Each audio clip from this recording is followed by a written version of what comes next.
Hi Jaguars. We're going to do a quick review, or pardon me, a quick overview on using Bluebeam.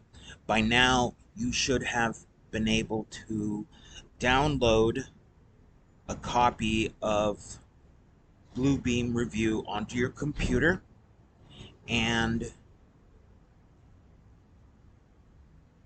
you've got it loaded up, and hopefully you registered and stuff and taken advantage of the free 30-day trial. Also, be sure to hit me up and I'll be able to get you a pass, which will give you at least a semester's worth of free use. So let's get started here. So in your module section, you should see a page for a downloadable PDF.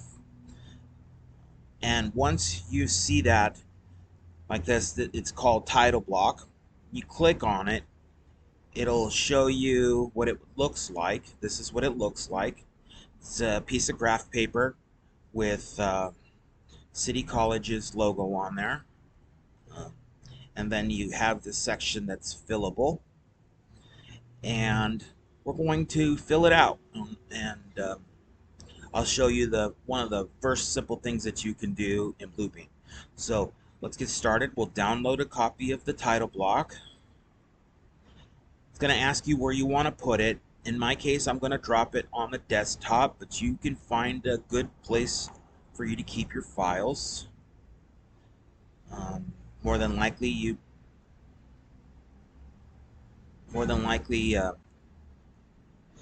going to have it in a folder for this course. Okay. And let me just adjust the screen so you can see it a little bit. My bad here.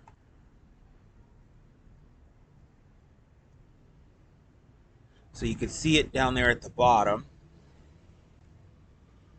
And just trying to give you a view of what your screen's going to look like when you see it.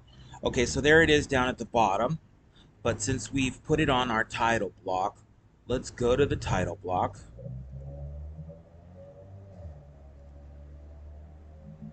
And we'll launch it. So there it is, the file. Okay. It may not look like that. See how it says it's got the Bluebeam logo on it and it says PDF. Sometimes yours just says Adobe. That just comes from the manufacturer. So you right click on the title block. Here, let me get this one out of the way here.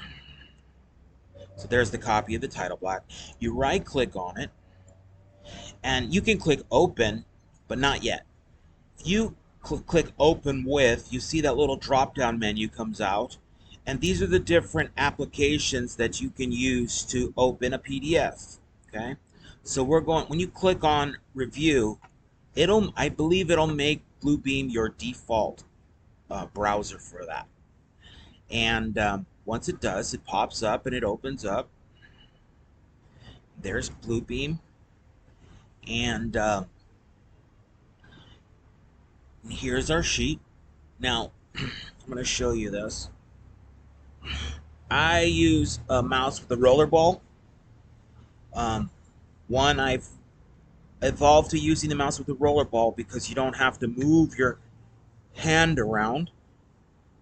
Also, I've developed carpal tunnel syndrome, so using the roller ball doesn't allow you to move your hand, and it actually better posture for your hand. When your hand is pinched like that for long periods of time, bad. You want your arm to be straight and be able to use like that. So, but what I really wanted to emphasize was that it's got this roller wheel, okay, and that wheel allows the sheet to scroll. You see that? And the roller wheel is also a button, so that has an advantage. So otherwise, it's just a regular mouse. So a regular mouse is good, but if you can get one with the roller wheel, the button, that's ideal, okay? Especially for Bluebeam. Because what it allows you to do, if I double click and hold, you see now I got a plus and minus sign. I can scroll down and I can zoom in and out, see? That hand, you see that hand? That's a pan. Down here at the bottom, you have a hand an arrow, a selection tool, and a zoom tool. Okay, so those are your different cursors, and depending on what type of information you're looking at, it may automatically change on you. Okay, so you'll get used to it. Then over here on the left is a copy, is just a side view screen. You see I can change shapes.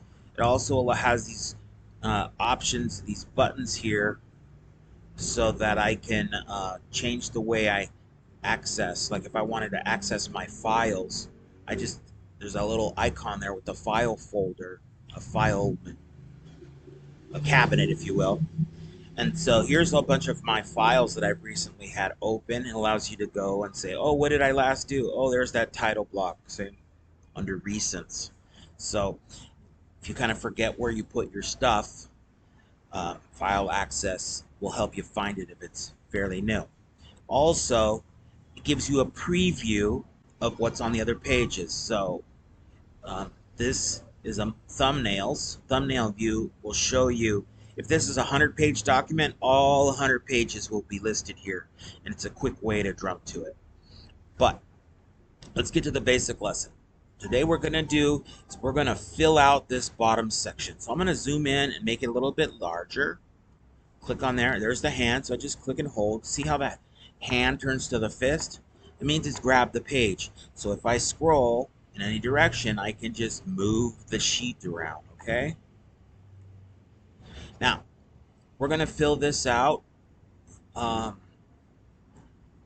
we're going to do just something simple. You're going to just put your name, the course number, the date, okay?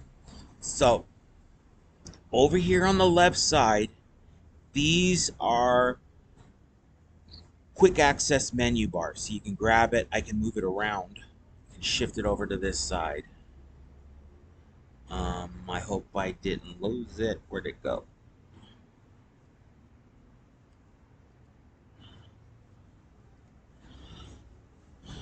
Okay, but what I want to show you is that these menu bars, they're customizable, okay?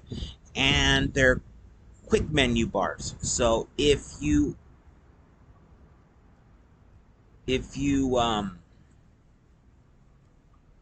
use often a lot of tools, you can have it on your menu bars there for quick access. Otherwise, everything is accessible from the top pull down menus, okay?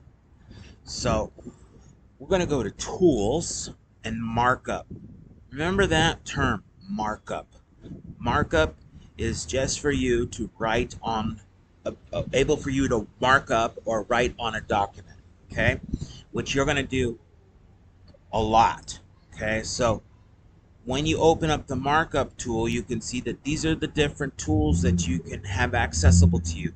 A text box and typewriter, very similar, except that text box does exactly that. It's a box or a window that has a line or a border that goes around it, whereas a typewriter just drops the letters down, and they're editable. You can change the fonts.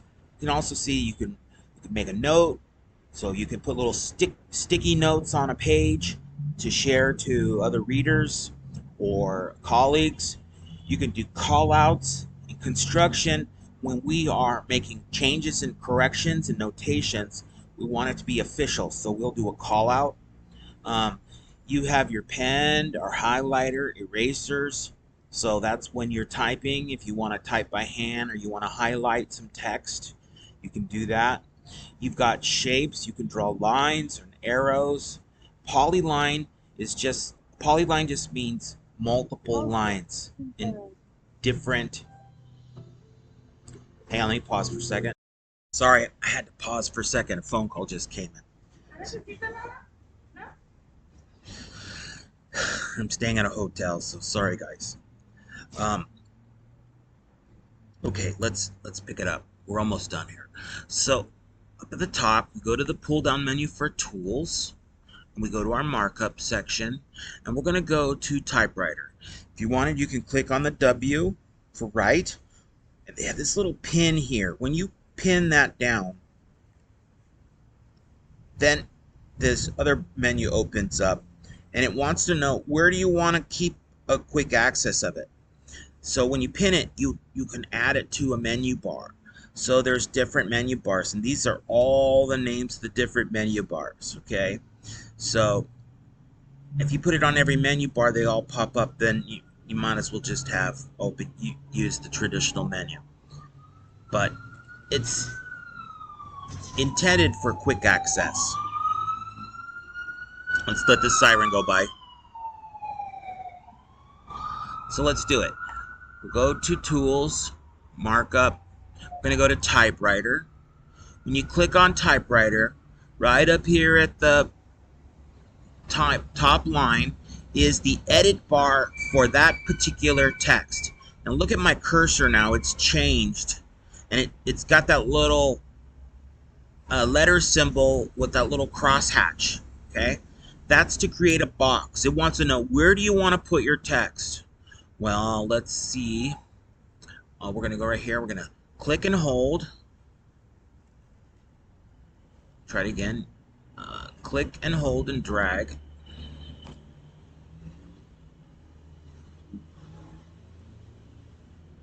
Let's try something here. Okay. So there it goes to show you the instructors doesn't know everything. All you to have, there's the bar, the window.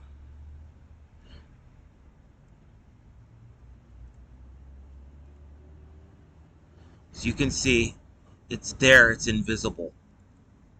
But when you double click on it and in it, there's the flashing cursor. That flashing cursor is showing you your where your text is going to start. Okay? And then up here in the top corner, you can see that it's just written text. And if you wanted to set like the font and all that other stuff to a default. So let's see. So there's the font name, Helvetica. And then there's the font size, 14. I think we'd be okay with that. And if you want to change the letter, the color, I like doing a nice dark blue to contrast the black that's on the line, so you can differentiate between written text and PDF text. Okay, and as you can see, I can type. So we're going to call this my first review assignment. Okay. Now, then I can click outside of the page and see it's got that box around it. That box is which determines like the border that it's going to work in, your text. Okay. And as you can see, it kind of overlaps a little bit. But when I highlight it, it means that my text or the work that I'm working on has been activated. So if I want to move it around, look, I can go and see how my cursor changed to crosshairs.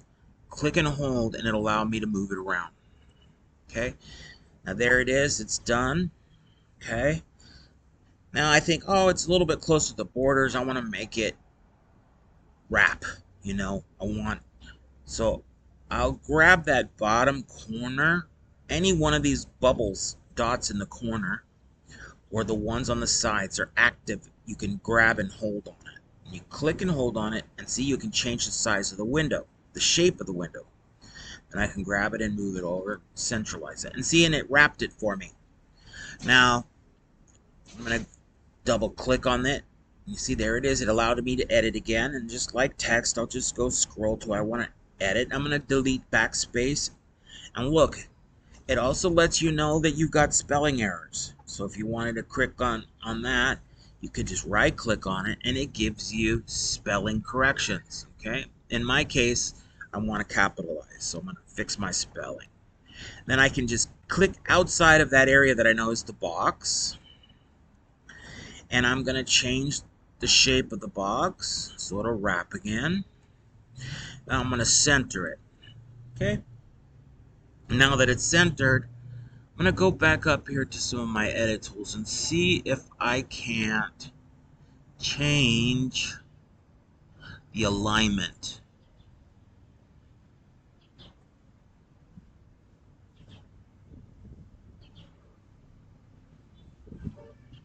Okay, there's your first extra credit assignment. If somebody can figure out how to set the alignment so that it's center aligned, see how this is the A, the M, and the A are justified to the left. You know, you got left justification, right justification, and center. Okay, so I can find it, but it's going to take a little while. So rather than do that, now here's something cool. I could right click on this, copy it, and then paste it to another spot. Copy, paste, boom. And see, it'll paste pretty close to the area where you point. And then this is just a quick way for you to be able to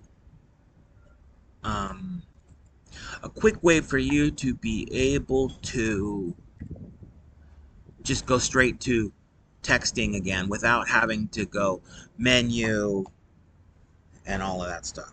Now look, I was able to change the font on that guy. Now, one thing I want to show you. So you can grab it with the crosshairs, click and hold to move it around. Or you can, when it's activated like that, you can just use the arrow keys, the up, down, left, right arrow keys. So you can go click, click, click, click, click, click, click, click, click, click, click, click. Okay. So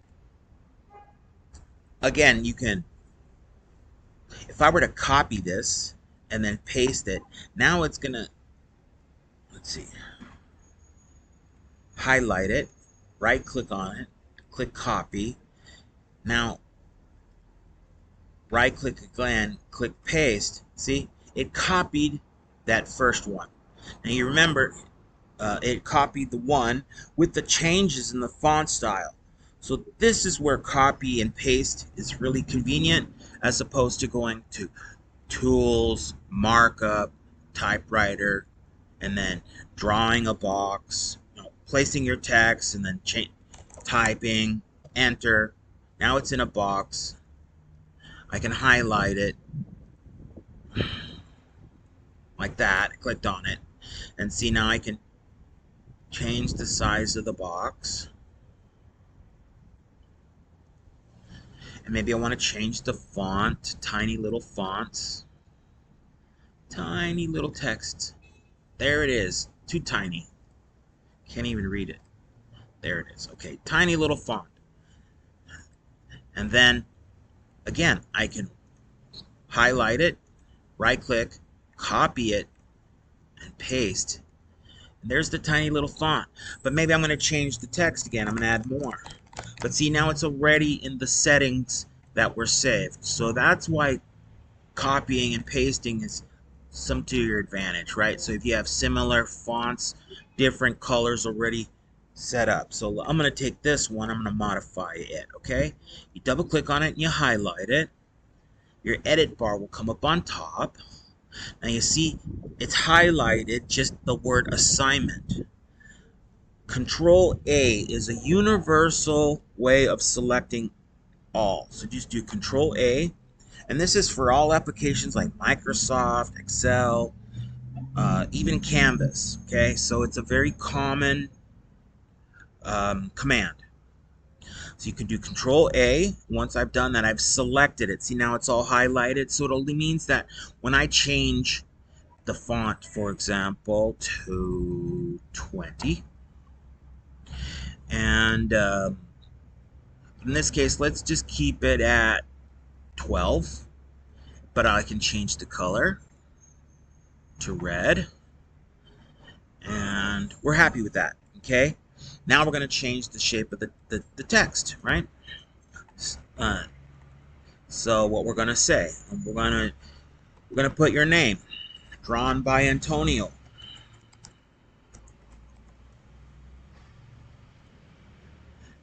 and doesn't fit. Typically in the construction industry, we use our first initial and our last name. So let's do that. Okay? Drawn by A. Perez.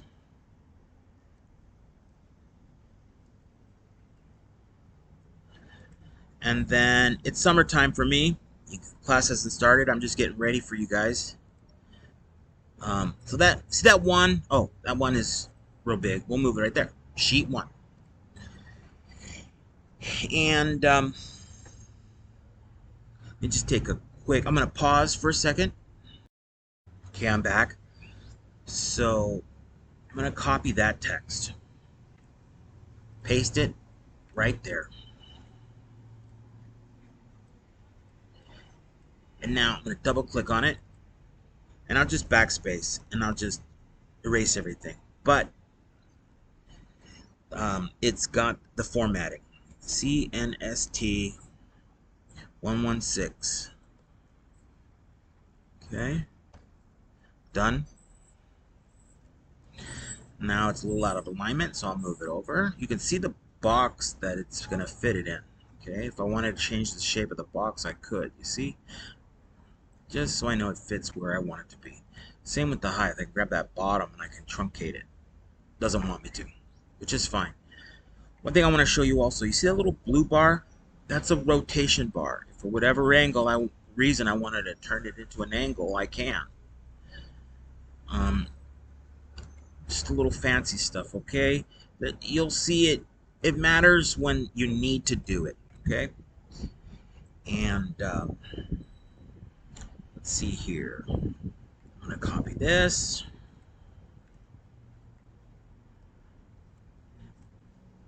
And I'm gonna write not to scale. And then I'll grab the red text, copy that one,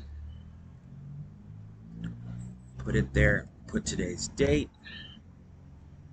8/1/2022. I like that location. Leave it there. Okay.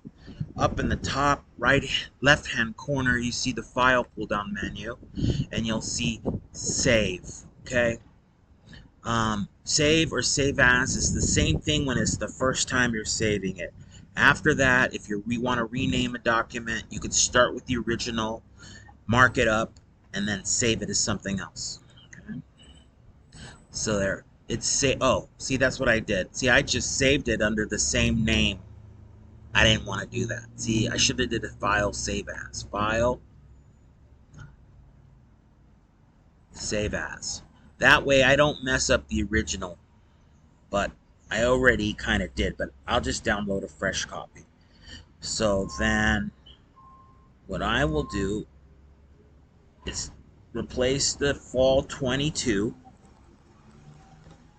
and put my name. A. Perez. No space. Okay? And you can do the same. So you'll save it. And now you're ready to upload it. Okay? So let's get out of Blubeam. I'll just minimize it. And then let's go into... Give me a second here. Let me pause. Okay. Sorry about that. I had to pause. But there it is marked up. I'll double click and hold. See, I can zoom. And I can click on, grab it, move it around. Okay. So there's the first part. Get that one out of the way.